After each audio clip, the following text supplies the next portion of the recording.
Have you ever felt overwhelmed by endless emails, meetings, and tasks, yet wondered why you're not making real progress on what truly matters? Do you find yourself constantly busy, but at the end of the day, questioning if all that activity actually led to meaningful accomplishments? Or consider this: historical figures like Galileo revolutionized science while working at a leisurely pace, and Jane Austen wrote timeless novels without the frenzy of modern deadlines. Why does our knowledge work today demand non-stop urgency? These examples reveal a surprising truth. Relentless busyness often masquerades as productivity, leading to burnout instead of breakthrough results. Welcome to this audio summary of Slow Productivity, The Lost Art of Accomplishment Without Burnout by Cal Newport. Cal Newport is a distinguished professor of computer science at Georgetown University and a New York Times best-selling author known for books like Deep Work, Digital Minimalism, and A World Without Email. In this latest work, he challenges the flawed notion of pseudo, where visible activity is mistaken for real output, and proposes a sustainable alternative inspired by great thinkers throughout history. In this audio you will discover the foundations of slow productivity and why traditional metrics fail knowledge workers. The three core principles: do fewer things, work at a natural pace, and obsess over quality. Practical strategies to implement these principles, with historical and modern examples, ways to overcome overload, reclaim focus, and achieve lasting accomplishments without exhaustion. This audio is ideal for knowledge workers such as professionals in tech, writing, marketing, academia, or any field involving ideas and creativity who feel trapped in constant busyness, overwhelmed by administrative tasks, or burned out from unsustainable demands. It is particularly valuable if you seek deeper fulfillment in your work while maintaining high standards. By applying the ideas here, you will gain tools to reduce overload, foster sustainable rhythms, prioritize meaningful output over performative activity, and ultimately produce higher quality results that advance your career and well-being in the long term. We will begin with an introduction to the concept of slow productivity, then explore each of the three principles in depth, followed by practical applications, key takeaways, and recommendations. Let's dive in and rediscover the art of accomplishment without burnout. The problems in the modern work environment. The rise of pseudo-productivity, dear listener. In today's world, many knowledge workers professionals who deal with ideas, strategies, and creative outputs suffer from constant busyness and exhaustion. Why is this happening? The root cause lies in a flawed approach known as pseudo-productivity, where visible activity is used as a proxy for real accomplishment. In traditional industries, like factories or farming, productivity was easy to measure: output per hour or yield per acre.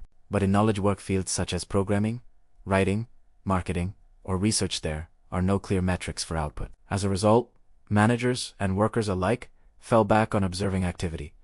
If you're sending emails, attending meetings, or replying quickly on Slack, you must be productive. Cal Newport defines pseudo-productivity as the use of visible activity as a primary means of approximating actual productive effort. This leads to a vicious cycle. Tools like email and instant messaging make it easy to signal busyness with little effort, filling days with administrative overhead and fragmented tasks. The outcome: overload, burnout, and little progress on meaningful work. For example, consider a typical day. You might handle dozens of emails and messages, yet feel no closer to completing a major project. This performative busyness masquerades as progress but erodes deep, valuable contributions. Practical advice: start by tracking how much of your day is spent on visible low-value activities versus focused, high-impact work. Audit your calendar and inbox for 1 week to identify patterns of pseudo-productivity. What is slow productivity? Definition and core idea: slow productivity offers a sustainable alternative. Newport describes it as a philosophy for organizing knowledge work in a meaningful and enduring way, centered on three core principles: do fewer things, work at a natural pace, obsess over quality. Inspired by historical figures who achieved greatness without frenzy, this approach rejects urgency and overload. It draws from the slow food movement, emphasizing deliberation over speed. Unlike pseudo-productivity, slow productivity measures success by the quality and impact of accomplishments, not the volume of activity. It allows for seasonal rhythms, variation in intensity, and long-term focus. Concrete example: many great thinkers worked slowly. Galileo, in the 16th century, advanced astronomy while enjoying leisurely retreats to countryside villas, producing groundbreaking ideas without constant hustle. Practical advice: begin shifting by adopting a holding tank for new ideas. Note them down, but do you act immediately. This prevents overload, and lets you prioritize what truly matters. The benefits of slow productivity. Embracing slow productivity reduces burnout, increases job satisfaction, and leads to higher quality outputs that advance your career sustainably. It fosters creativity, as a calmer pace allows ideas to develop deeply. Research and historical evidence show that relentless busyness hinders innovation, while deliberate slowness enables breakthroughs. Benefits include lower stress and better work-life balance, greater fulfillment from meaningful accomplishments, long-term career capital through exceptional results, avoidance of the overhead tax from too many tasks, for instance. When you focus on fewer projects, you can invest more deeply, producing work that stands out and opens doors to autonomy. Practical advice: experiment with double-barrel planning. Set intense short-term goals alongside broader annual or multi-year objectives. This balances urgency with sustainable pacing. Examples from history and modern life.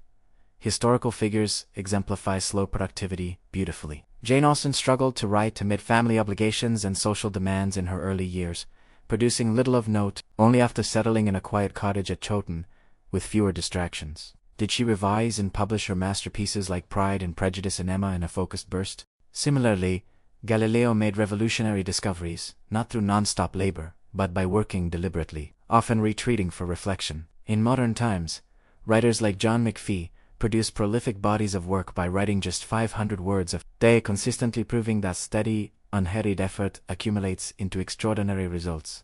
Concrete example: neuroscientist Marie Curie spent summers recharging in reflection, allowing insights to emerge naturally rather than forcing constant output. Practical advice: identify your own chaton cottage, a dedicated space or ritual for focused work, free from interruptions. Start small, perhaps by blocking 2 undisturbed hours daily.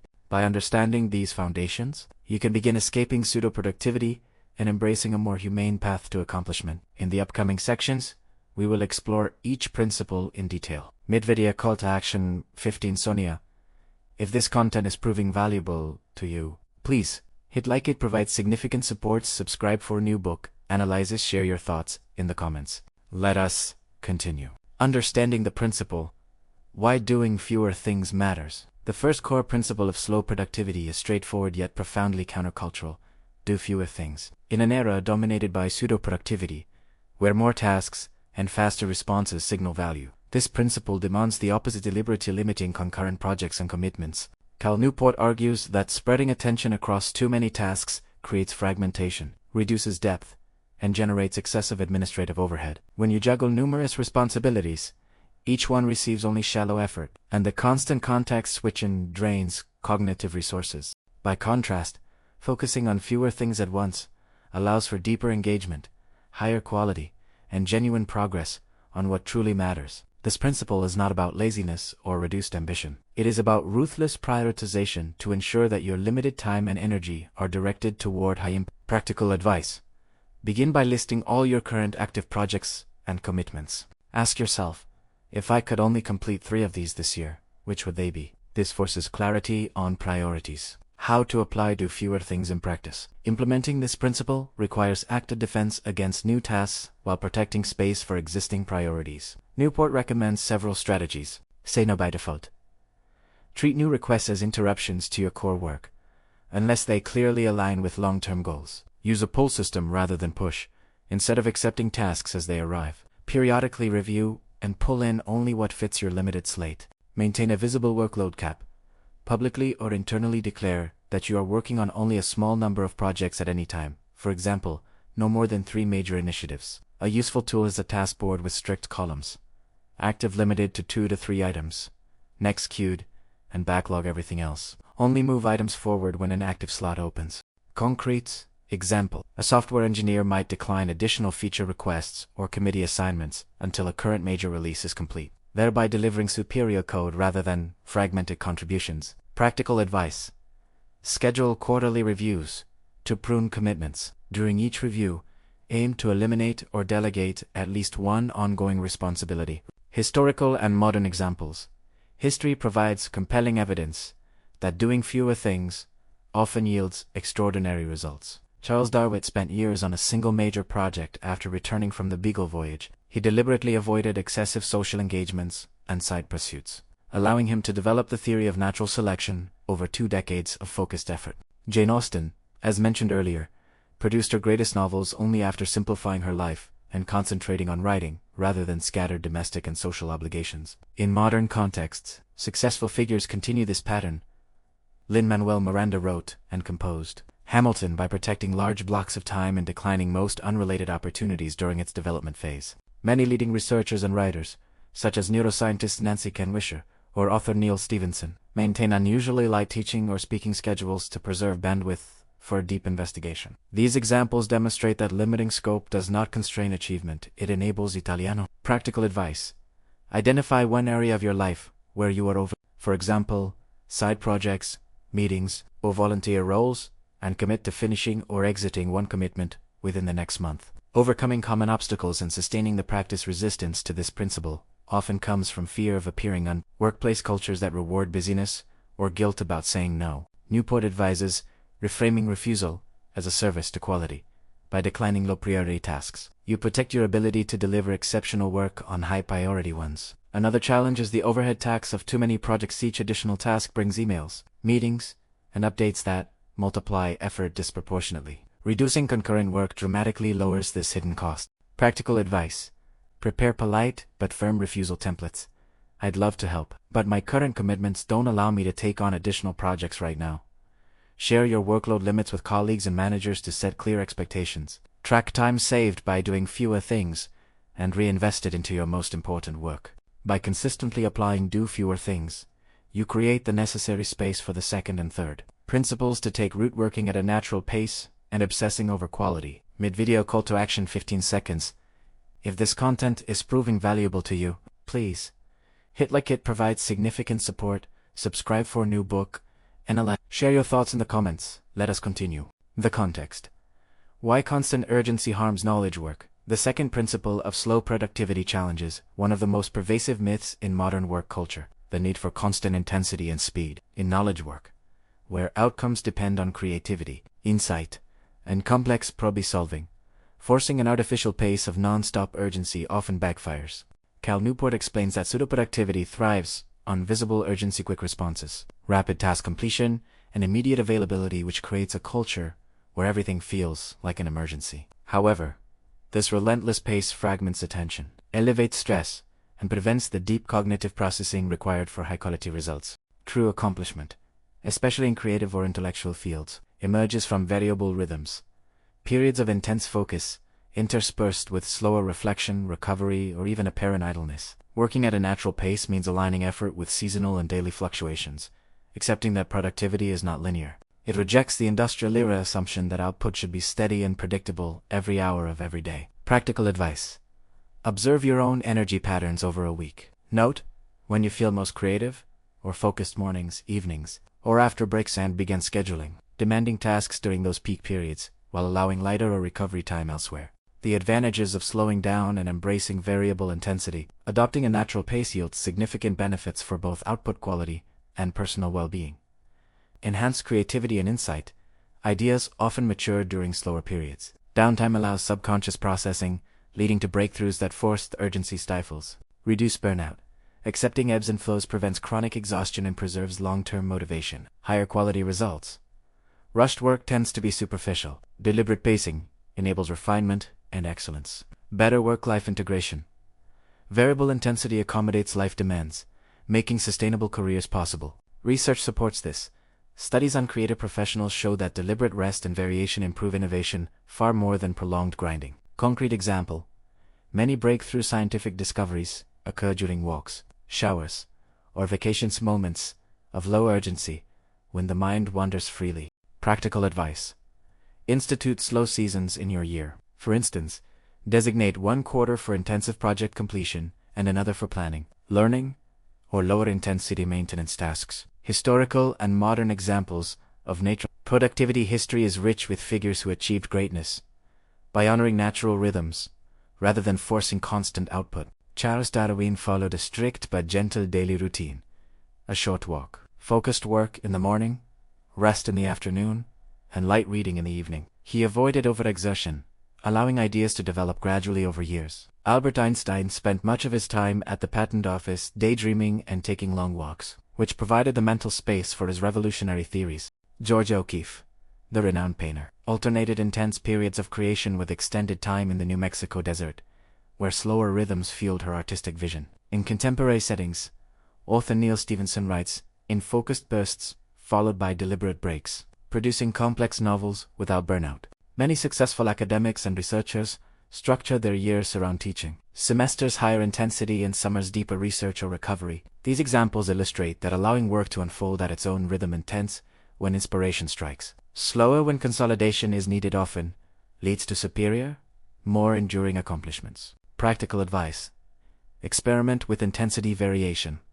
For a major project, plan short sprints of deep work, for example, 4 to 6 weeks of focused effort, followed by a deliberate cool-down period for review and integration. Practical strategies for working at a natural pace to implement this principle effectively. Defend against false urgency. Question deadlines and requests that demand immediate action. Ask, what would happen if this took longer? Build buffers and longer horizons. Extend timelines where possible to reduce pressure and allow quality to emerge. Alternate task types. Pair demanding cognitive work with lighter administrative tasks during lower energy periods. Protect recovery time. Schedule genuine downtime walks, hobbies, or unhurried thinking without guilt. A powerful tool is double barrel planning. Maintain both short-term urgent goals and long-term ambitious objectives, ensuring daily actions serve the latter without constant frenzy. Practical advice. Start small by blocking one slow afternoon per week, no meetings. Minimal email dedicated to reflection or light reading related to your core work. By working at a natural pace, you align effort with human cognitive realities. Setting the stage for the third principle. Obsessing over quality. Understanding the principle, why quality must come first. The third and final principle of slow productivity is to obsess over quality. Cal Newport asserts that in knowledge work, lasting accomplishment and professional fulfillment stem not from volume or speed, but from producing work of exceptional caliber that stands out in your field. In a world dominated by quantity often overshadows quality. Workers churn out tasks to appear busy, resulting in mediocre outputs that blend into the background. By contrast, obsessing over quality means deliberately investing time and effort to refine your craft, creating results that demonstrate mastery and generate long-term career capital. This principle builds on the first two. Doing fewer things and working at a natural pace create the necessary space to pursue excellence without distraction or rush. Quality obsession shifts your focus from short-term metrics to enduring impact. Exceptional work attracts opportunities, builds reputation, and provides intrinsic satisfaction, forming a virtuous cycle that sustains motivation over decades. Practical advice. Identify one core skill central to your profession, for example, writing clear code, crafting compelling narratives, or designing elegant systems, and commit to measurable improvement in that area over the next year. Methods for cultivating obsession with quality. Newport emphasizes that true obsession requires intentional systems rather than sporadic effort. Key methods include deliberate practice on fundamentals. Dedicate regular time to honing foundational skills, even when projects do not demand them. Seek rigorous feedback. Share work in progress with trusted peers or mentors who provide honest critique. Iterate relentlessly. Treat outputs as drafts, revising multiple times until they meet high personal standards. Surround yourself with excellence. Study masterpieces in your field and reverse engineer what makes them superior. A powerful framework is to adopt a portfolio mindset. View your body of work as a collection of signature pieces that showcase your best abilities, rather than a log of completed tasks. Concrete example. A marketer might obsess over crafting messages that achieve unusually high engagement rates, testing variations methodically, instead of settling for average performance. Practical advice. Establish a quality ritual at the end of each project. Dedicate protected time solely to polishing and refinement before declaring it complete. Historical and modern examples of quality obsession. History offers vivid illustrations of how quality obsession drives extraordinary achievement. Leonardo da Vinci spent years perfecting individual paintings, such as the Mona Lisa, layering techniques and refining details, obsessively resulting in works that remain unparalleled centuries later. John le Carré, the master spy novelist, revised manuscripts exhaustively, often rewriting entire sections multiple times to achieve precise emotional nuance and authenticity. In modern times, Steve Jobs famously obsessed over every detail of Apple products, from the curve of a corner to the feel of packaging, elevating functional devices into cultural icons. Craft brewers like those at small independent breweries invest disproportionate effort in perfecting recipes and processes, distinguishing themselves in a crowded market through superior taste and consistency. These figures demonstrate that quality obsession is not perfectionism, it is disciplined pursuit of excellence that compounds over time. Practical advice: select one recent project and revisit it with fresh eyes. Identify 3 specific improvements you could make if given another iteration, then apply those lessons to your next effort. Practical steps to implement quality obsession. To integrate this principle sustainably, set explicit quality standards for your work rather than defaulting to good enough. Allocate time explicitly for refinement e.g., reserve 20% of project timelines for polishing. Track quality metrics relevant to your field, for example, error rates, client feedback scores, citation counts, or engagement data.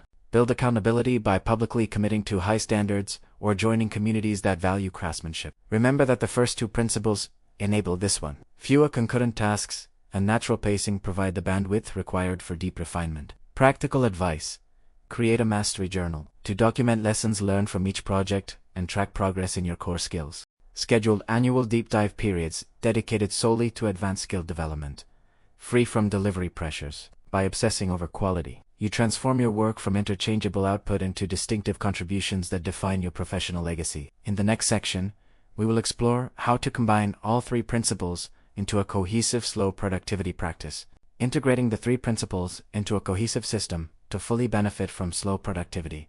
The 3 principles do fewer things, work at a natural pace, and obsess over quality must be applied together as an interconnected system rather than in isolation. Doing fewer things creates the bandwidth needed to work at a natural pace, which in turn provides the time and mental clarity required to obsess over quality. This integration transforms scattered efforts into a deliberate, sustainable approach to knowledge work. Cal Newport recommends designing your workflow around these principles holistically. For example, begin each quarter or season by selecting only a small number of high-priority projects, Principle 1, scheduling them across varied intensities, Principle 2, and committing to rigorous standards and iteration for each, Principle 3. A practical framework is to maintain 2 planning layers, a short-term active list limited to 2 to 3 major efforts, a long-term vision guiding quality benchmarks and pacing. This ensures daily actions align with enduring goals while avoiding overload. Practical advice: create a simple slow productivity dashboard, a single document listing your current active projects, planned intensity variations, and specific quality targets. Review and update it monthly. Common challenges and how to overcome them. Implementing slow productivity often encounters resistance from workplace norms, personal habits, and external pressures. Key challenges include cultural expectations of busyness. Colleagues or managers may interpret reduced visible activity as laziness. Fear of missing opportunities. Saying no to tasks can feel risky in competitive environments. Initial discomfort with slowness. Shifting from constant urgency to natural pacing may initially feel unproductive. Administrative creep.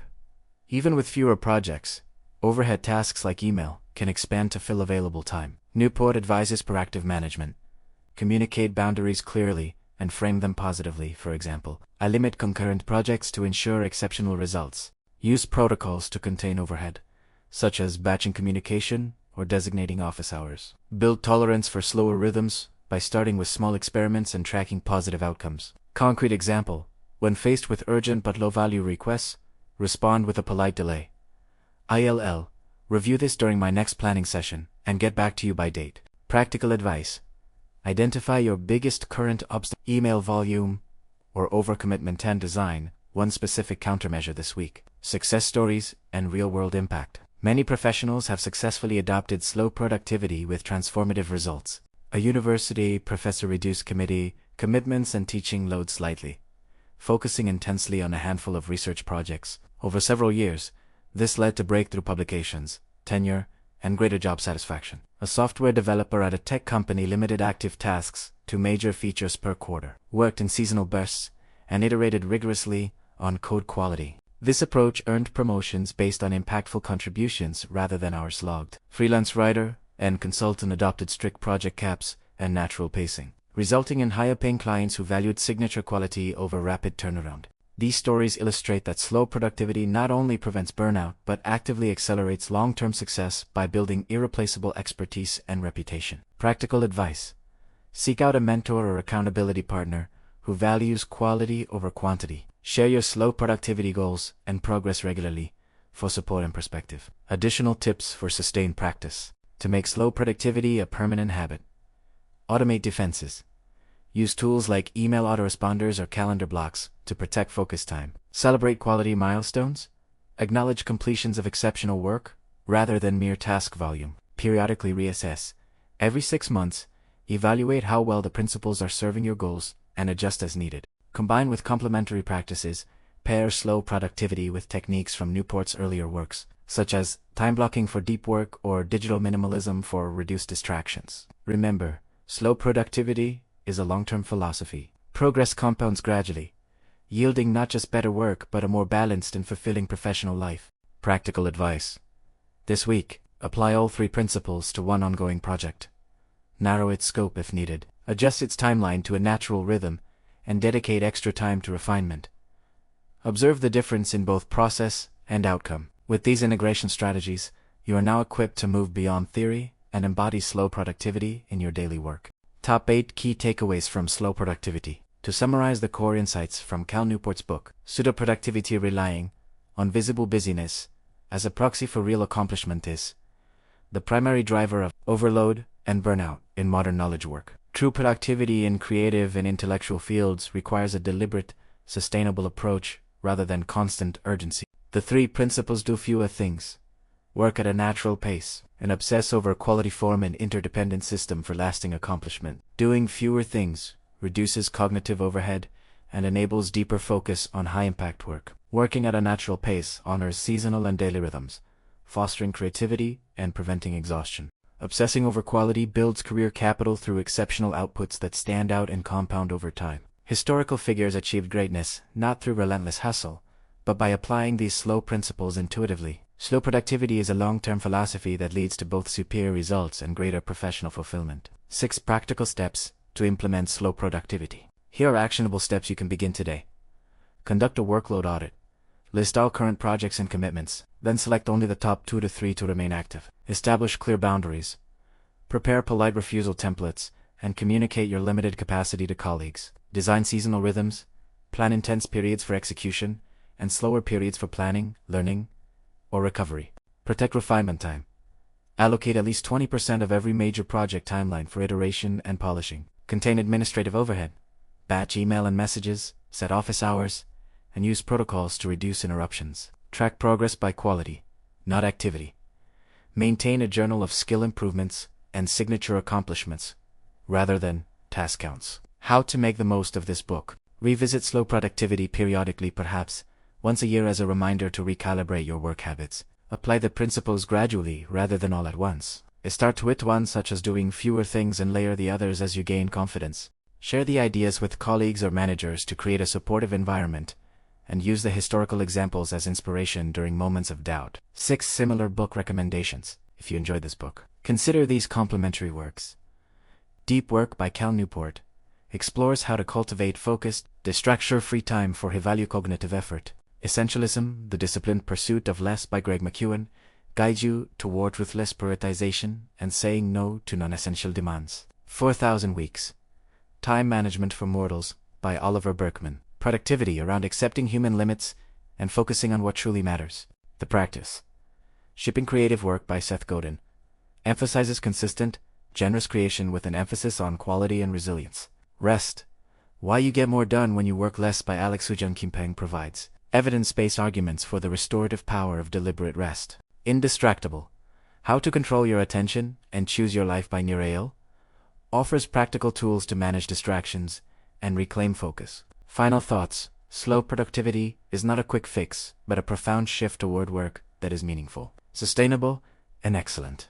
By rejecting the false urgency of pseudo-productivity and embracing deliberate pacing, focused effort, and uncompromising quality, you can achieve remarkable accomplishments without sacrificing your well-being. Begin small, remain patient, and trust that meaningful progress accumulates quietly over time. Thank you for joining this exploration of Cal Newport's transformative ideas. Thank you for listening to this audio summary of Slow Productivity by Cal Newport. I hope these insights inspire you to reclaim your time, focus on meaningful work, and build a more sustainable and fulfilling professional life. If you found this content valuable, please hit like it greatly, support the channel, subscribe, and turn on notifications for future book summaries. Leave a comment below with your thoughts or experiences in the next video.